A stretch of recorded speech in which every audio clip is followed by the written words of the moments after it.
بسم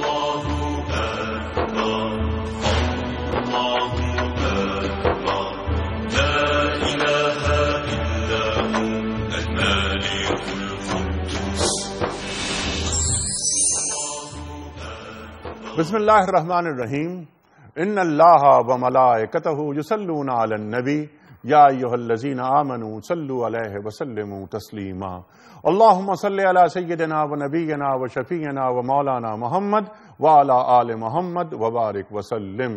محترم خواتین و حضرات، السلام علیکم۔ پیام صبح کے ساتھ ایک بار پھر حاضر میں ہوں آپ کا میزبان انیق احمد۔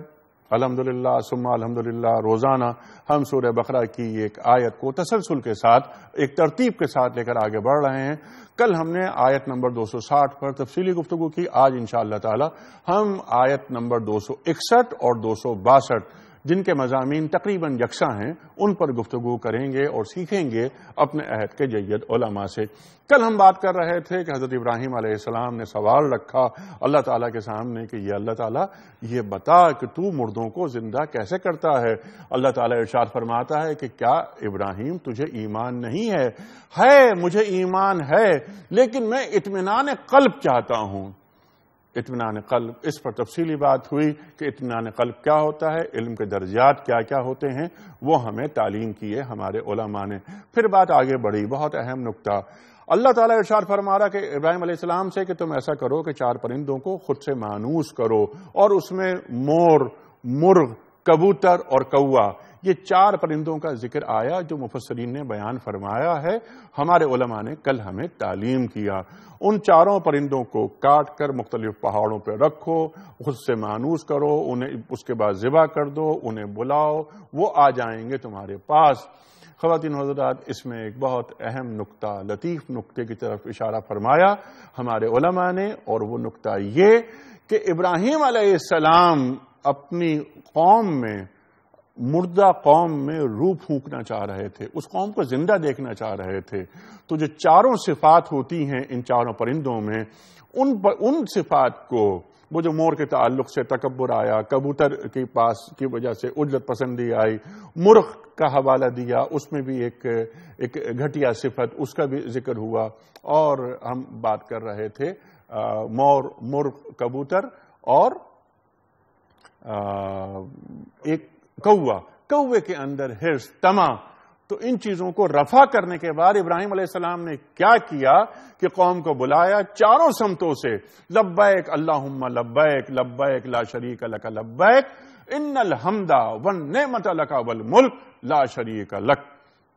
جب یہ صدا بلند ہوئی، ابراہیم علیہ السلام کی دعوت عام ہوئی۔ آج بھی ہم دیکھتے ہیں کہ 4 دانگے عالم سے لوگ آتے ہیں اور آپ کے پیغام کو قبول کیا گیا۔ پھر دعائے ابراہیم، اس پر بھی تفصیلی بات ہوئی۔ اب ہم آگے بڑھ رہے ہیں، فوراً اب بات آ رہی ہے آیات 261 اور 262 میں کہ تمہیں تو ایک امت ہم نے بنایا، تمہیں ہم بہترین خصوصیات تم میں ہم دیکھنا چاہ رہے ہیں، اور تم میں ہیں یہ بہترین خصوصیات، تو تم کیا کرو کہ یہ جو مال ہے نا، اس کے تم امین ہو، مالک نہیں ہو، تم اللہ کی راہ میں انفاق کرو، خرچ کرو۔ انفاق کے تعلق سے بہت ساری آیات آ چکی ہیں، پہلے بھی ہم ان پر رک رک کر بات کر چکے ہیں، لیکن ظاہر ہے ہر آیت کی اپنی ایک اہمیت ہے۔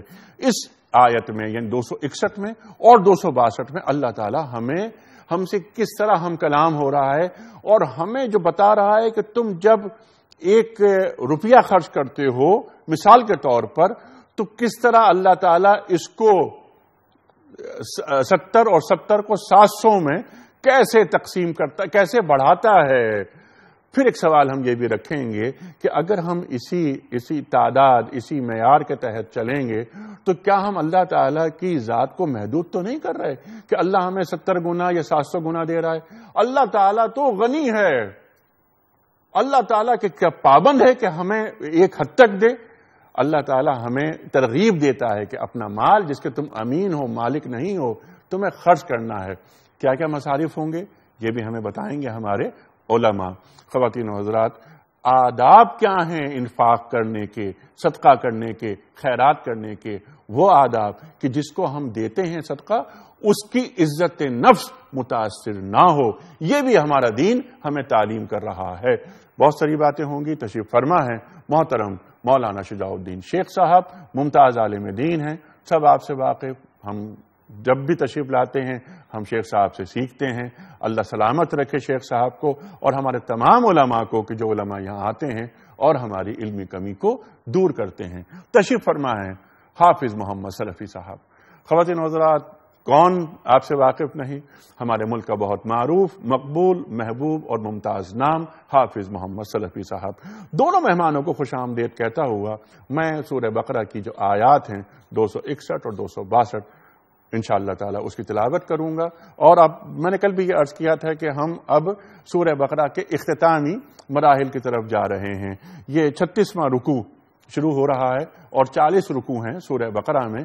انشاءاللہ تعالی ہم بہت جلد سورہ بقرہ کے آخری رکوع تک پہنچ جائیں گے اور وہ آخری رکوع جو حالت معراج میں نازل ہوا اس پر بھی تفصیل سے کلام کریں گے ہمارے علماء.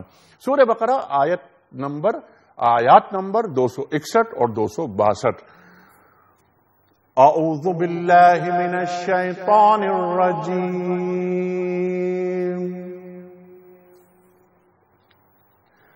بسم اللہ الرحمن الرحیم.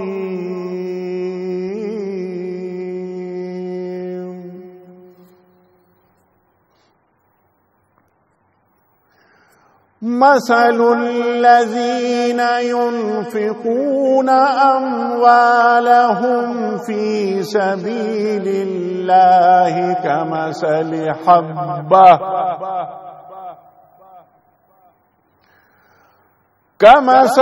حبة أنبتت 7 سنابل في كل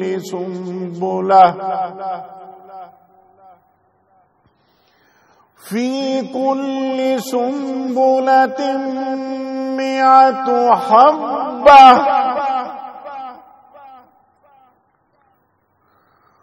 والله يضاعف لمن يشاء والله واسع عليم.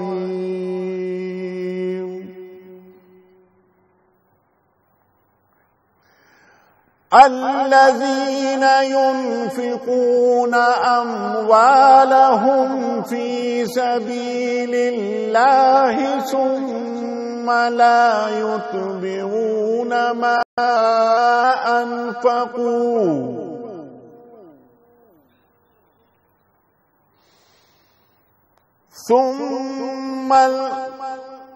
ثم لا يتبعون ما أنفقوا منا ولا أذى لهم أجرهم عند ربهم ولا خوف عليهم ولا هم يحزنون. صدق اللہ العظیم.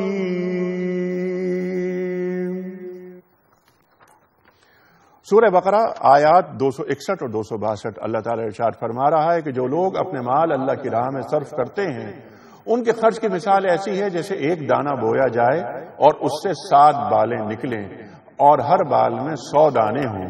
اس طرح اللہ جس کے عمل کو چاہتا ہے افزونی عطا فرماتا ہے. وہ فراخ دست بھی ہے اور علیم بھی. جو لوگ اپنا مال اللہ کی راہ میں خرچ کرتے ہیں اور خرچ کر کے پھر احسان نہیں جتاتے نہ دکھ دیتے ہیں ان کا اجر ان کے رب کے پاس ہے اور ان کے لیے کسی رنج اور خوف کا موقع نہیں. صدق اللہ العظیم. سلفی صاحب آپ کی اجازت سے اور شیخ صاحب آپ کی اجازت سے کل کے پوچھے گئے سوال کا درست جواب اور آج کا سوال. کل کا سوال یہ تھا کہ سرکار دو عالم صلی اللہ علیہ وآلہ وسلم نے سب سے پہلی کون سی جنگ میں اپنے چچاؤں کے ساتھ شرکت کی؟ درست جواب جنگ فجار. آج کا سوال نوٹ فرما لیجئے. حضرت ابو بکر صدیق رضی اللہ تعالی عنہ کی خلافت کا پہلا سال کن لوگوں سے جنگ کرنے میں گزرا؟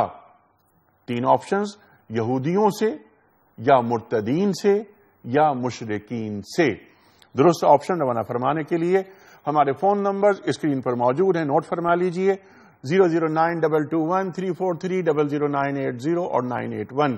ہمارا ای میل ایڈریس ps@dunyatv.tv، SMS کا نمبر 3031. حافظ محمد سلفی صاحب سے آغاز کرتے ہیں ہم. سلفی صاحب، پہلی بات تو آپ کا شکریہ، آپ تشریف لائے. دوسری چیز یہ کہ پچھلی آیت ہو رہی ہے، ابراہیم علیہ السلام کا مکالمہ ہو رہا، ایک دم اب یہاں انفاق کی بات آ رہی ہے. ایک تو ربط اس میں کیا ہے؟ سبحان اللہ. آیت الکرسی سے ہم اسے اگر جوڑیں تو اس میں کیا ربط آ رہا ہے؟ اور پھر یہاں انفاق کی جو ترغیب دی جا رہی ہے یا جو آداب خیرات تعلیم کیے جا رہے ہیں وہ کیا ہیں؟ بسم اللہ والصلاة والسلام علی رسول اللہ وبعد. یہ بات طے ہے کہ اللہ کا یہ قرآن انسانی فطرت اور انسانی چاہت، انسانی طلب اور انسان کے وہ معاملات جو وہ اپنی زندگی میں سب سے زیادہ پسند کرتا ہے، ان کو قرآن بڑے واضح الفاظ میں ہدایتانہ انداز میں بیان فرماتا ہے. یہ طے ہے کہ کوئی بھی انسان پیسے کے بارے میں، ہندوستان میں تو یہ مسئلہ مشہور ہے کہ چمڑی جائے دمڑی نہ جائے، لیکن یہ ایمان کی فضیلت ہے اور اہل اسلام کا وتیرہ ہے کہ وہ اللہ اور اس کے رسول کے فرمان کے نتیجے میں اپنی جان کیا ہو، اپنا مال کیا ہو، کسی بھی چیز کو کوئی اہمیت نہیں دیتے. لہذا قرآن پاک میں اور خاص طور پر ان دو آیت کریمہ میں اللہ رب العالمین وحدہ لا شریک نے انفاق کی جو مثال بیان فرمائی ہے اس کو سمجھنے کے لیے مسند حاکم میں یہ حدیث کہ اللہ کے رسول صلی اللہ علیہ وسلم فرمایا الاعمال عند اللہ سبع عملان موجبان وعملان بامثالهما وعمل بعشرة امثاله وعمل الى 700 ضعف وعمل لا يعلم ثوابه الا اللہ. اللہ نے انسانوں کی محنتیں، کاوشیں اور اعمال کو 7 کیٹیگریز میں تقسیم کر دیا ہے. ان میں 2 کام ایسے ہیں کہ اگر وہ کر دیے جائیں تو وہ فوری طور پر اپنا نتیجہ پیش کر دیتے ہیں بلا تاخیر. اور وہ یہ ہے کہ جو مسلمان توحید اور ایمان کے نتیجے میں اپنی زندگی گزارتا ہے اور اس حالت میں مر جاتا ہے تو من مات لم یشرک باللہ شیئا دخل الجنہ. فیصلہ ہو گیا کہ جس نے اپنی زندگی توحید پر گزاری وہ جنتی قرار دے دیا گیا، اور جس نے زندگی میں اللہ کی پہچان کے لیے کوئی کاوش اور محنت نہیں کری اور نبی پاک صلی اللہ علیہ وسلم کی لائی شریعت کے بارے میں کوئی لگن اور جستجو سے کام نہیں لیا اور وہ بھٹکتا رہا اور شرک میں مبتلا رہا تو پھر ان اللہ لا یغفر ان یشرک بہ ما دون ذلک لمن یشرک باللہ فقد حرم اللہ علیہ الجنہ. لہذا توحید کے نتیجے میں حتمی طور پر جنت کی گارنٹی اور شرک کی موجودگی میں حتمی طور پر جہنم کا خطرہ، یہ قرآن کی آیات کریمہ اور حدیث سے بہت واضح ہے. ان 2 کے بعد اللہ کے رسول کا فرمانا 2 باتیں ایسی ہیں جو برابر برابر چھوٹ جاتی ہیں، اور وہ یہ ہیں کہ اگر کسی نے برائی کا ارادہ کیا لیکن برائی کری نہیں اللہ کے ڈر سے، خشیت الہی سے، تو اس کو ایک نیکی عطا کر دی جائے گی. اسی طرح اگر کسی نے اچھائی کرنے کا ارادہ کیا لیکن کسی وجہ سے وہ نہیں کر پایا تو اس کے اس ارادے کو ہی قبول فرما کے اسے ایک ثواب عطا کر دیا جائے گا. 4 2 باتیں کہ بعض اعمال کے نتیجے میں ان الحسنۃ بعشرۃ امثالها جو قرآن کے الفاظ بھی ہیں کہ نیکیوں کا بدلہ ہم اس طرح دیتے ہیں کہ ایک کے بدلے میں 10 گنا، لیکن بعض کو نیکی کے نتیجے میں 10 گنا، 20 گنا، 40، 50 گنا نہیں بلکہ 700 گنا اور اس سے بھی زیادہ اللہ جس کو چاہے عطا فرما دے. لہذا یہ خوشخبری قرآن پاک میں جہاں آئی ہے کہ اللہ تعالیٰ 700 گنا عطا فرماتا ہے، وہ 2 رکعت نفل پڑھنے سے نہیں، وہ قرآن پاک کے 2 سپارے پڑھنے سے نہیں، وہ تسبیح پھیرنے سے نہیں، ان کا ثواب مقرر ہے. لیکن پیسہ خرچ کرنے سے، اس لیے کہ انسان بڑا لالچی ہے اور زندگی بھر پیسے کے پیچھے دوڑتا ہے، لیکن اس مومن مسلمان نے اللہ کی رضا کے لیے اپنی اس قدرت مال کو بھی اللہ کی رضا میں خرچ کرنے کا ٹھان لیا ہے. لہذا اس کا اجر و ثواب نہ برابر کا ہوگا، نہ 10 گنا 20 گنا ہوگا، بلکہ 700 گنا ہوگا، اور بعض کو اس سے بھی زیادہ عطا کیا جائے گا۔ یہاں یہ سوال پیدا ہوتا ہے کہ قرآن پاک میں 700 کا ذکر تو آیا ہے، لیکن اس سے زیادہ کا بھی ذکر آیا ہے، تو یہ تفریق کیسے؟ اس کی ایک چھوٹی سی مثال میں بیان کرتا ہوں کہ دینے والا اپنی مقدر مال میں مختلف حیثیت رکھتا ہے۔ ایک شخص جس کی روزانہ کی آمدنی 1000 روپے ہے، وہ اگر 500 روپے اللہ کی رضا کے لیے خرچ کرتا ہے تو اس نے گویا کہ اپنی آدھی پراپرٹی، آدھا مال عطا کر دیا اللہ کو۔ لیکن اگر اسی طرح وہ کروڑ پتی، ارب پتی، ملینئر شخص کہ جس کے پاس بے حساب دولت ہے، وہ اگر 500 روپے دیتا ہے تو اس کے نزدیک اس 500 کی کوئی حیثیت نہیں۔ اچھا، لہذا اللہ رب العالمین دینے والے کی نیت، رغبت، صلاحیت، کاوش اور اللہ کی جناب میں اپنی قربانی کو پیش کرنے کے جذبے کو بھی سراہا جاتا ہے، اور اس کے حساب سے اس کو اضعاف مضاعفہ عطا کیا جاتا ہے۔ سبحان اللہ۔ تو اس آیت کریمہ کے تناظر میں بہت ساری باتیں اس ذیل میں نکلتی رہیں گی، سامنے آتی رہیں گی۔ انفاق پر زور دیا جا رہا ہے، ترغیب انفاق کی۔ فلسفہ انفاق کا میں چاہ رہا ہوں ذرا سا اس پہ گفتگو آپ فرمائیے کہ انفاق سے مراد کیا ہے؟ ایک چیریٹی ہے جو مغرب میں بھی چیریٹی دی جاتی ہے، خدمت کی جاتی ہے، انسان دوستی کا اظہار ہوتا ہے، لیکن یہاں پر خوشنودی رب ہے کہ میرے اللہ تو نے مجھے مال دیا تھا، میں نے اس میں سے خرچ کر دیا۔ میں چاہتا ہوں یہاں سے ہم گفتگو کا آغاز کریں۔ بسم اللہ الرحمن الرحیم۔ ابتدا میں آپ نے فرمایا تھا کہ ابراہیم علیہ السلام کا واقعہ مکمل ہوا اور یکدم اب انفاق کا بیان آ گیا۔ پیچھے آیت الکرسی، اس سے پہلے بھی انفاق کا تذکرہ تھا۔ سورہ البقرہ کے مجموعی مضامین جو کہ امت مسلمہ سے خطاب شروع ہوا تھا آیت نمبر 153 سے، استعینوا بالصبر والصلاۃ، وہاں سے لے کے آخر تک 4 موضوعات بار بار آ رہے ہیں: عبادات، معاملات، اور اب انفاق اور قتال۔ انفاق فی سبیل اللہ، قتال فی سبیل اللہ، یہ 4 موضوعات دہرا کر آ رہے ہیں۔ پہلی بات۔ دوسری بات، جو اب ہم نے یہ 36واں رکوع شروع کیا ہے، یہ رکوع نمبر 36 اور اس کے بعد رکوع نمبر 37، دونوں رکوع انفاق فی سبیل اللہ کے بیان پر مشتمل ہیں، اور پورے قرآن حکیم میں انفاق کے بیان پر یہ کلائمیکس اور نقطہ عروج ہے۔ انفاق فی سبیل اللہ کی فضیلت کیا ہے، جیسے کہ حافظ صاحب نے بھی تفصیل ہمارے سامنے رکھی۔ انفاق فی سبیل اللہ کی حفاظت کیسے کرنی ہے، یہ انفاق فی سبیل اللہ ضائع کیسے ہو جاتا ہے، اخلاص کی برکتیں کیا ہیں اور دکھاوے کی وعیدیں کیا ہیں، اور انفاق کے سب سے بڑھ کر مستحق کون لوگ ہیں، یہ سارے مباحث ان 2 رکوعوں میں آئیں گے انشاءاللہ۔ اب آئیے انفاق کہتے کسے ہیں۔ لغوی اعتبار سے انفاق کے معنی خرچ کر دینے کے، اور انفاق بڑا وسیع تصور لیے ہوئے ہے۔ چنانچہ قرآن ہمیں بتاتا ہے سورۃ الحدید کی آیت نمبر 7 میں، وَأَنفِقُوا مِمَّا جَعَلَكُم مُّسْتَخْلَفِينَ فِيهِ، جس شے پر اللہ نے تمہیں اختیار عطا فرمایا ہے اس میں سے خرچ کر دو۔ سادہ الفاظ میں قرآن کبھی ہم سے کہتا ہے وَجَاهِدُوا بِأَمْوَالِكُمْ وَأَنفُسِكُمْ فِي سَبِيلِ اللَّهِ، یہ جہاد مال سے بھی ہوگا اور جان سے بھی ہوگا۔ دوسرے الفاظ میں جہاد بڑی وسیع تر اصطلاح ہے، اسی طرح انفاق بھی بڑی وسیع تر اصطلاح ہے، اس میں جان کا لگانا، مال کا لگانا، وقت کا لگانا، صلاحیتوں کا لگانا، یہ سب اس میں داخل ہے۔ اسی لیے سورہ حدید کی آیت میں کہا گیا جس شے پر اللہ نے تمہیں اختیار عطا فرمایا اس میں سے خرچ کر دو۔ ایک اور بات، جو ابراہیم علیہ السلام کا واقعہ مکمل ہوا تھا، ایمان کی بات آ رہی تھی، آیت الکرسی ایمان کا ذکر تھا، اللہ کی ذات پر ایمان اور اللہ کے وعدوں پر ایمان۔ اب جیسے مال کا خرچ بڑا مشکل ہوتا ہے انسان کے لیے، تو یہ ایک بہت بڑا امتحان بھی ہے، ورنہ تو قرآن کہتا ہے وَإِنَّهُ لِحُبِّ الْخَيْرِ لَشَدِيدٌ، بڑی شدید محبت انسان میں مال کی موجود ہے۔ بخاری شریف کی حدیث ہے تعیس عبد الدینار وعبد الدرہم، ہلاک ہو گیا درہم کا بندہ، دینار کا بندہ۔ تو یہ مال کی رکاوٹ کو دور کرنا، ہم خاص اب مالی انفاق کی بات کریں ان 2 رکوعوں میں، یہ مطلوب ہے اللہ تعالیٰ کو، اور یہ انفاق کا کیا جانا ایک بندے کے ایمان، اس بندے میں ایمان کی موجودگی کی علامت ہے۔ رب اتنے وعدے کر رہا ہے مگر اس کو نظر تو کچھ نہیں آ رہا، یہ اس کے ایمان کا اظہار ہے کہ وہ رب کے وعدوں پر ایمان رکھ کر اللہ کی راہ میں خرچ کر رہا ہے۔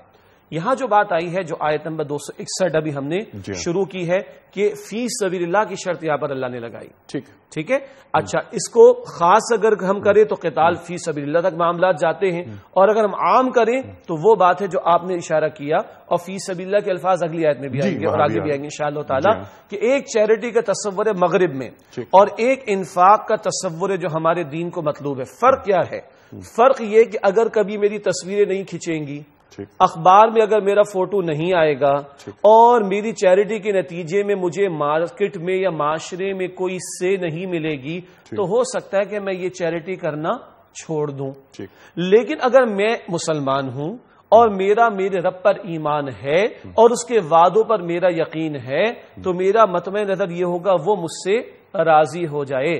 میں کیے چلا جاؤں گا, مجھے فوٹو سیشن کی ضرورت نہیں ہوگی, مجھے پی آر بڑھانے کی ضرورت نہیں ہوگی, مجھے باہر کی این جی او سے یا باہر کی فنڈنگ انسٹیٹیوشن سے کوئی توقع نہیں ہوگی, تو میرا خرچ کرنے کا معاملہ چلتا رہے گا. یہ بہت بنیادی فرق ہے. لیکن ایک بات یہاں پر جو قرآن کریم ہمیں تعلیم کر رہا ہے کہ وہ جس میں سرن اور علانیہ کی بات ہو رہی ہے کہ بہتر یہ ہے کہ اسے خفیہ طور پہ کرو. یہ بھی بات اسی رکوع میں آگے آئے گی. لیکن اگر کچھ فوٹو کھینچ رہے ہیں یا تشہیر ہو رہی ہے انفاق کی, تو اس کو بھی دین منع نہیں کرتا, اس پر بھی پسند نہیں کرتا, اس پر بھی آتے ہیں.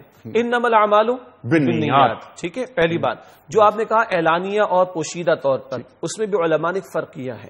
ایک ہے فرض نوعیت کی چیز, زکوٰۃ وہ تو اعلانیہ ادا کی جائے گی جیسے کہ فرض نماز با جماعت ہم ادا کرتے ہیں, اور ایک انفاق جو کہ نفلی نوعیت کا ہوگا, وہ پسندیدہ ہے کہ ہم خاموشی سے ادا کریں. جیسے حدیث میں آیا کہ دائیں ہاتھ نے دیا ہو تو بائیں ہاتھ کو معلوم نہ ہو. اور یہ کون ہے؟ یہ وہ شخص ہے جو ان 7 افراد میں شامل ہوگا. بخاری کی حدیث ہے جن 7 افراد کو اللہ قیامت کے دن اپنے سائے میں جگہ عطا فرمائیں گے کہ دائیں ہاتھ نے دیا تو بائیں ہاتھ کو معلوم نہ ہوا. ہاں علماء نے بات بیان فرمائی, وضاحت فرمائی. کبھی ایسا موقع ہے کہ ہم یہ سمجھتے ہیں کہ لوگوں کا آپ پر ہم پر اعتبار ہے, اور ہمارے کسی اجتماعی معاملے میں خرچ کرنے سے دوسرے لوگوں کو ترغیب ہوگی, نیت یہ ہو کہ دوسرے لوگوں کو ترغیب ہوگی, وہ آپ پر, سلفی صاحب پر, کسی اور پر اعتماد کرتے ہیں کہ یہ بھی دے رہے ہیں, تو یہ بات جو ہے وہ مصدقہ ہے کہ صحیح جگہ استعمال ہوگا. یہ نیت اچھی بات ہے.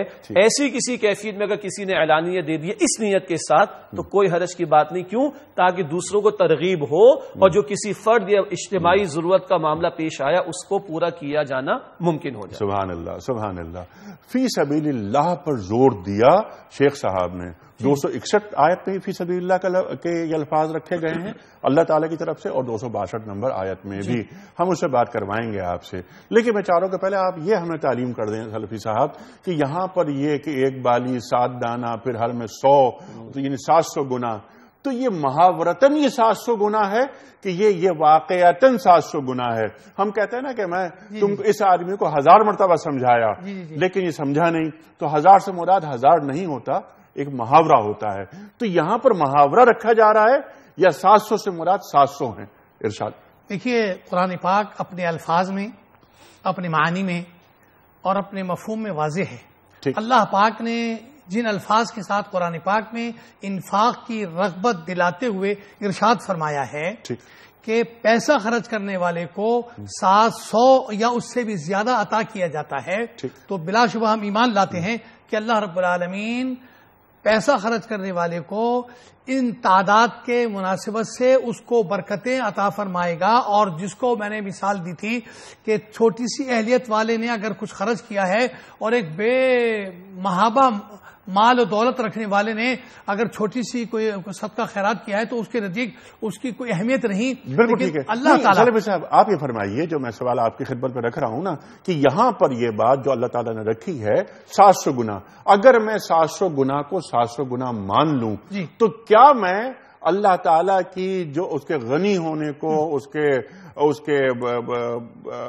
کے رحیم ہونے پر, اس کے رحمان ہونے پر, اس کے عطا کرنے پر, اس کو میں محدود تو نہیں کر رہا؟ قطعاً نہیں محدود کر رہا ہے, اس لیے کہ قرآن پاک میں ہی یہ الفاظ بھی آئے ہیں کہ وَيُضَاعِفُ لِمَنْ يَشَاءُ. جی اسی کے ساتھ ہی اللہ تعالیٰ 700 تو دیتا ہی ہے, لیکن اس سے زیادہ بھی جس کو چاہے گا عطا فرمائے گا. تو پتہ چلا کہ محدودیت نہیں ہے اس میں, بلکہ یہ ہے کہ ایک رغبت کے طور پہ ایک نیکی کے مقابلے میں، ایک دفعہ خرچ کرنے کے مقابلے میں 700 کا وعدہ کر کے مزید کی بھی خوشخبری عطا فرمائی گئی ہے کہ تم جس انداز سے اور جس کیفیت سے اور جس اخلاص کی بنیاد پر اس مال کو خرچ کر رہے ہو تو اللہ تعالیٰ اس کو بڑھا چڑھا کر تمہیں واپس عطا کرے گا. سبحان اللہ. یعنی 700 گنا تو ملے گا ہی ملے گا، لیکن اس سے زیادہ بھی اس سے زیادہ بھی اللہ تعالیٰ ہمیں عطا کرے گا، کیونکہ وہ تو غنی اور حمید ہے. اس میں ایک بات میں اضافہ کر دوں، بالکل صحیح بات ہے کہ محدود تو تصور ہی نہیں کیا جا سکتا. خود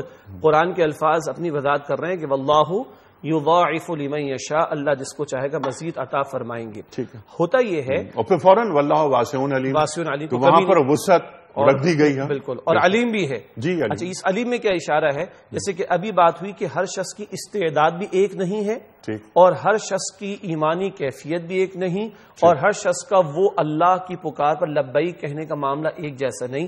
یہ وجہ کہ جنت پہ درجات بہت زیادہ اللہ تعالیٰ نے رکھے، تو یہ اس کی طرف بھی اشارہ کہ درجات تو ملیں گے، خرچ کا تمہیں اللہ عطا بھی کرے گا بدلہ، مگر تمہاری استعداد کیا تھی، تمہاری نیت کتنی تھی، کتنے مشکل حالات میں تم نے خرچ کیا تھا، کتنے اخلاص کے ساتھ خرچ کیا تھا، تو وہ درجات مختلف نوعیت کے ہوں گے مگر انتہا نہیں. واللہ یضاعف لمن یشاء.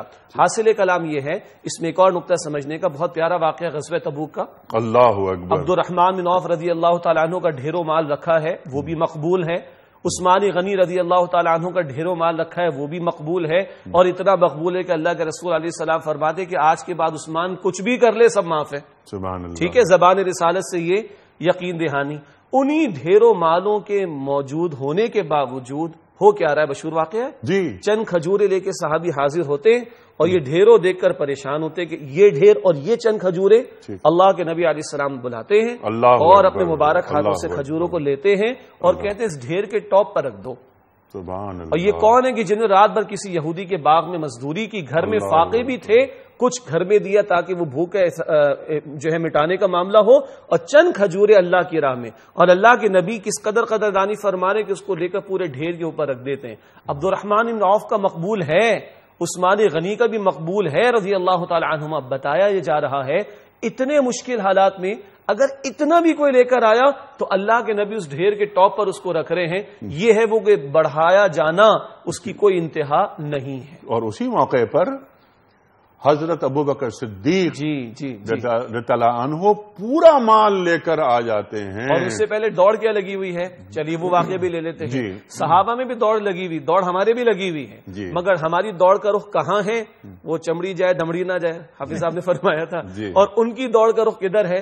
سیدنا عمر فاروق فرماتے کہ آج تو میں پیچھے چھوڑ ہی دوں گا، آج میں پیچھے چھوڑ دوں گا ابوبکر صدیق کو رضی اللہ تعالی عنہ. اب کہاں پیچھے چھوڑنا چاہ رہے؟ نیکی میں، خیر کے کاموں میں. ٹھیک ہے. آدھے گھر کا مال لے کے جا رہے ہیں. فاستبقوا الخیرات، فاستبقوا الخیرات، خیرات میں، بھلائیوں میں، نیکیوں میں آگے بڑھو. آدھے گھر کا مال لے کے جاتے، وہاں دیکھتے تو صدیق اکبر پورے گھر کا لے کر آئے ہوئے ہیں. تو غالباً یہ جملہ بھی ملتا ہے کہ یہ آگے ہی ہیں. میں یہ آگے ہی رہیں گے. یہ تو بڑی بات ہے. یہ اپنی ہجرت کی، غار ثور کی ایک رات مجھے دے دے، وہ میرے لیے کافی ہو جائے گی.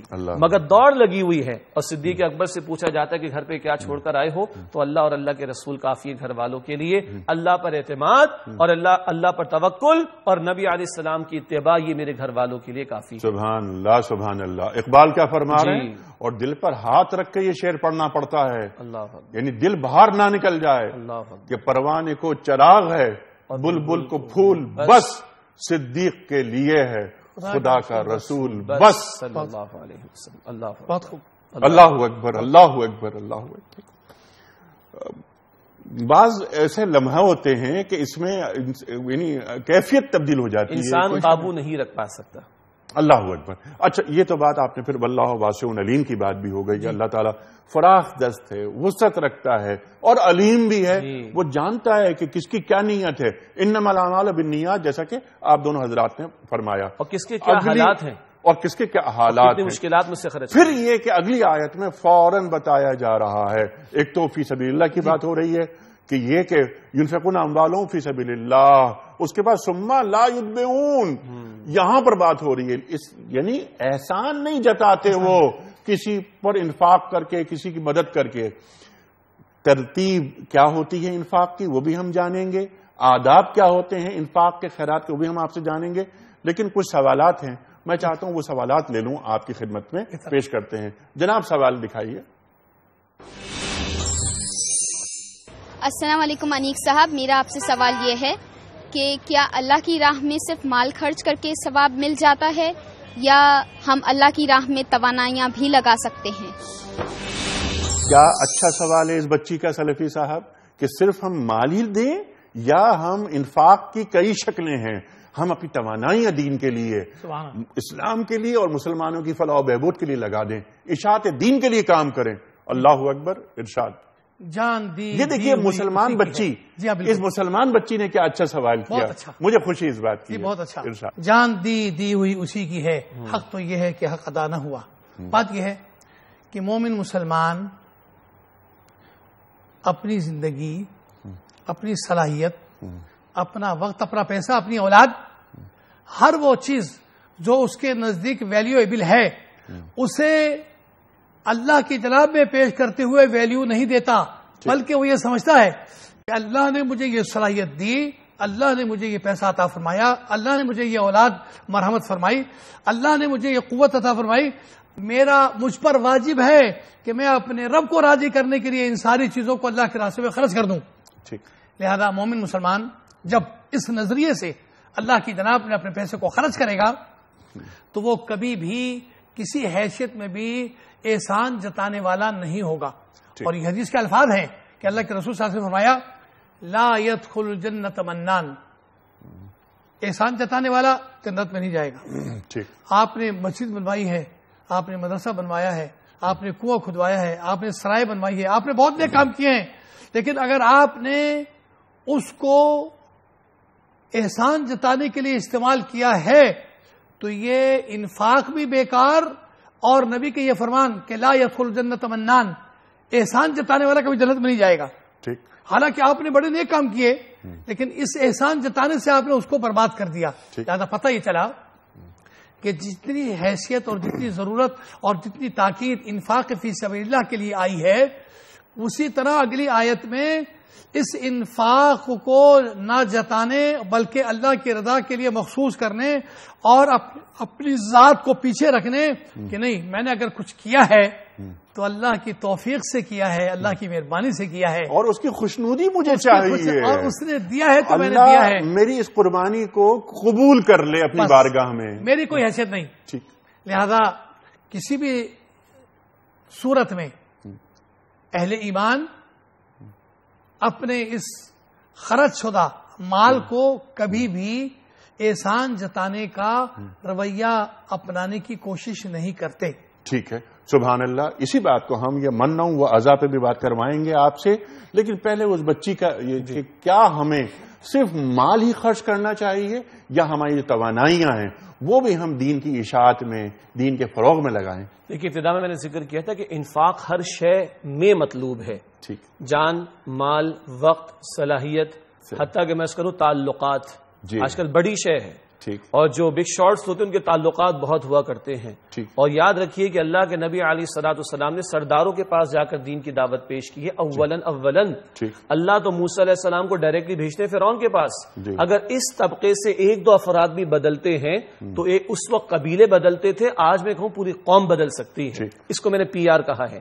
اب آئیے جو ایک سوال ایک بہن کی طرف سے آیا ہے یا نوجوانوں کی طرف سے آتا ہے، دیکھیے آج کا دور ہم کہتے ہیں سائنٹیفک دور ہے، میڈیا کا دور ہے اور IT انفارمیشن ٹیکنالوجی کا دور ہے، ٹھیک ہے۔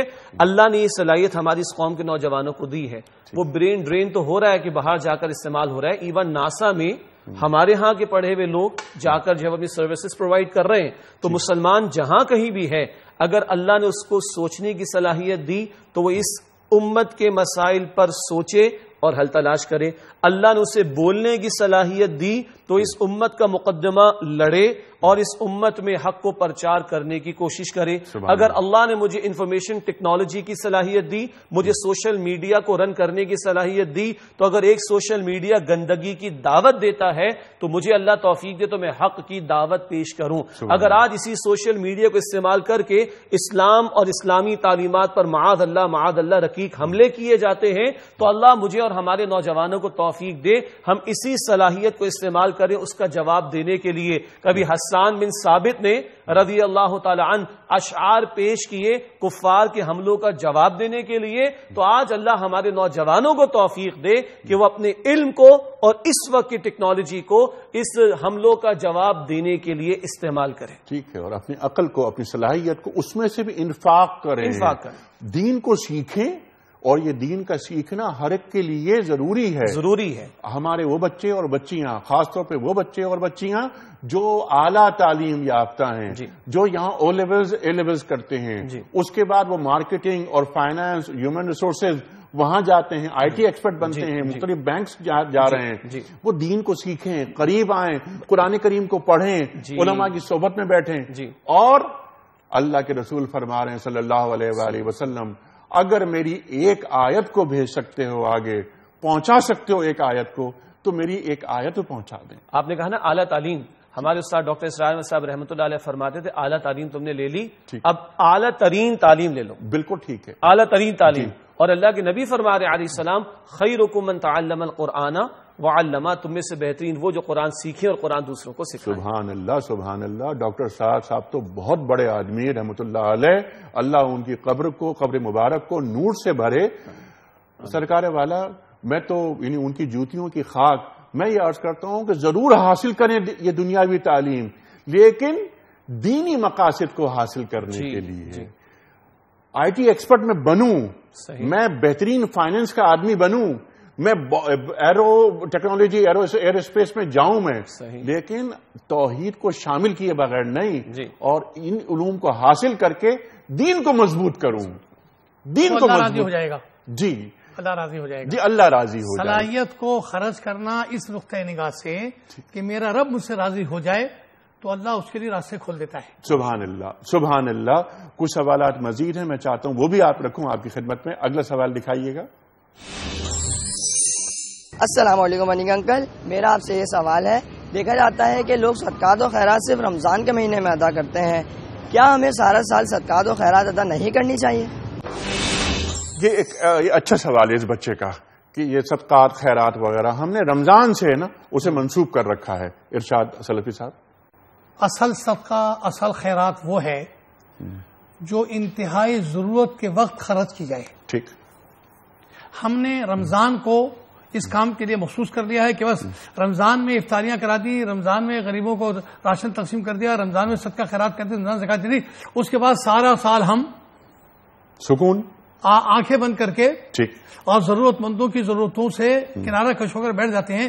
حالانکہ ایسا نہیں ہونا چاہیے, بلکہ تھرو آؤٹ دا ایئر ہر مسلمان کو.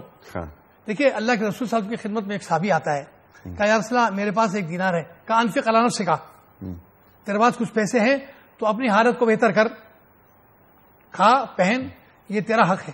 یا رسول اللہ میرے پاس اور بھی ہے, کہا علی اولادک, علی اہلک, اپنے خاندان پر خرچ کر. یا رسول اللہ میرے پاس اور بھی ہے, کہا علی ذویک, تیرے جو رشتے دار ہیں غریب مسکین ان کا اب حق ہے. اور یہ حدیث کے الفاظ ہیں, ان فی مالک حقا سوی الزکات, تیرے مال میں زکات کے علاوہ بھی غریبوں کا حق ہے, اور یہ حق سارا سال رہتا ہے. اور ضرورت مند اگر ہیں ہمارے معاشرے میں, ہمارے خاندان میں, ہماری معرفت میں, ہمارے رشتے داروں میں, تو یہ میری اور آپ کی ذمہ داری بنتی ہے کہ ان کے مانگنے سے پہلے, ان کا ہاتھ پھیلانے سے پہلے ہم ان کی ضروریات کو پورا کرتے رہیں. اس لیے کہ اگر ہمارے اندر یہ اسپرٹ ہوگی کہ ہم ضرورت مندوں کی ضرورتوں کا خیال رکھیں تو اللہ ہمارا خیال رکھے گا. سبحان اللہ, سبحان اللہ. کیونکہ یہ تمام مخلوق اللہ کا کنبہ ہے. الخلق عیال اللہ. پورے سال رمضان کا مہینہ بہت اہم مہینہ. سرکار دو عالم صلی اللہ علیہ وسلم کی سخاوت ایک تیز آندھی کی طرح وہ سخاوت ہوتی تھی جو فرمایا جاتا ہے, اور اب آپ لوگ ہمیں بتاتے ہیں اور ہمیں تعلیم کرتے ہیں سب چیزیں, لیکن پورے سال بھر. اور یہ بات بہت اہم نقطہ اٹھایا آپ نے, اس پر گفتگو ہماری ہو بھی چکی ہے. سورہ بقرہ کی آیت نمبر 177, وَآتَ الْمَالَ عَلَىٰ حُبِّهِ ذَوِي الْقُرْبَىٰ وَالْيَتَامَىٰ والمساکین، اس پہ بات ہو رہی، اس کے بعد زکوٰۃ آ رہی ہے آگے چل کے۔ اسی کے ذیل میں حضرت نے جو حدیث سنائی وہ خود اللہ کے نبی نے اس آیت کے ذیل میں بیان فرمائی کہ زکوٰۃ کا بیان الگ ہے اور ایتاء یا خرچ کرنے کا بیان الگ ہے، تو ان فی المال لحق سوی الزکاۃ، بے شک مال میں زکوٰۃ کے علاوہ بھی حصہ مقرر ہے۔ سبحان اللہ، سبحان اللہ۔ اور جو طریقہ آپ نے تعلیم فرمایا ہے، ہمارا دین ہمیں کیا بتا رہا ہے کہ اس طرح دیں ہم، انفاق اس طرح کریں کہ عزت نفس مجروح نہ ہو، اور دایاں ہاتھ دے تو بائیں ہاتھ کو اس کی خبر نہ ہو، لیکن علانیہ طور پر بھی ہم دے سکتے ہیں۔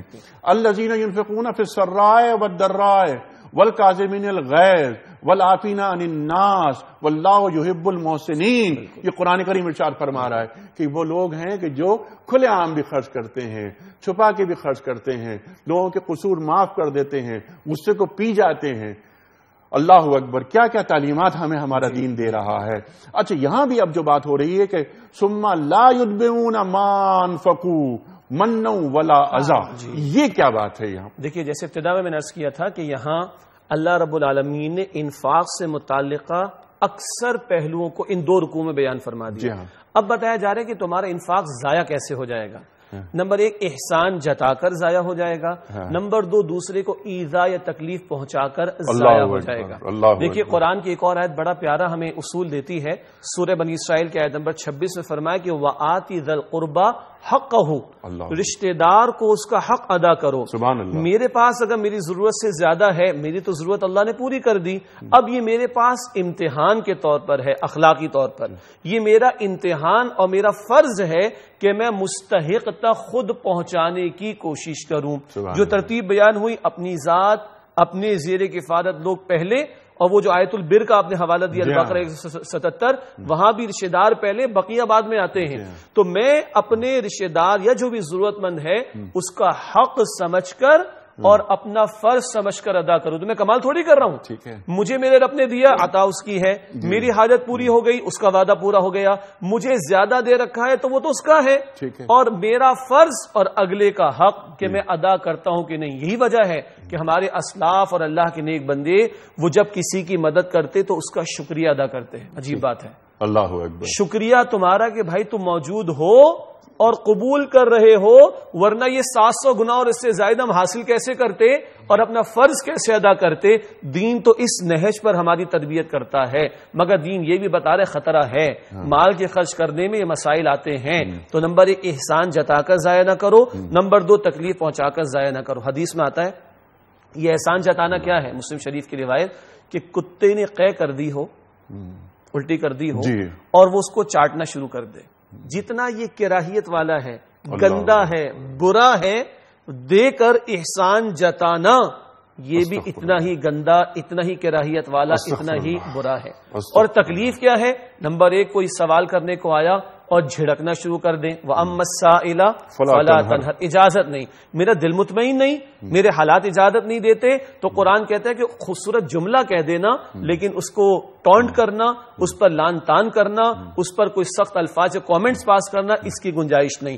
کوئی آگے تیسری چوتھی مرتبہ تو میرا چہرہ جو ہے وہ اس کا رنگ بدل جاتا ہے، حالانکہ میں دیکھوں میں اپنے رب کے سامنے کتنی مرتبہ ہاتھ پھیلاتا ہوں، ٹھیک۔ اور یہ تو اللہ کا احسان کہ میرے پاس کچھ ہے اور اللہ کسی کو خود بھیج رہا ہے جس کی مدد کر کے میں وہ کچھ لے سکتا ہوں جو میرے رب نے مجھے بیان فرما دیا اس آیت کے اندر۔ تو یہ دو باتیں آئیں کہ احسان جتا کر اور تکلیف پہنچا کر اپنے انفاق کو ضائع نہ کرنا۔ اور جو لوگ ایسا نہیں کرتے لہم اجرہم عند ربہم، ان کے پاس اللہ تعالی کی جانب سے بڑا اجر ہے، ولا خوف علیہم ولا هم یحزنون۔ اللہ اکبر، اللہ اکبر۔ میں بڑا ممنون حافظ سلفی صاحب، حسب روایت آج بھی بہت کچھ سیکھا ہم نے آپ سے، شیخ صاحب بڑا شکر گزار آپ کا۔ خواتین حضرات، یہ جو قرآن کریم کی آیات سورہ بقرہ کی 261 اور 262 جو بنیادی نکات سامنے آئے کہ وہ ہمیں خرچ کرنا ہے اللہ کی راہ میں، اپنے مال پر ناگ بن کر نہیں بیٹھنا ہے۔ اس مال کے ہم امین ہیں، مالک نہیں ہیں۔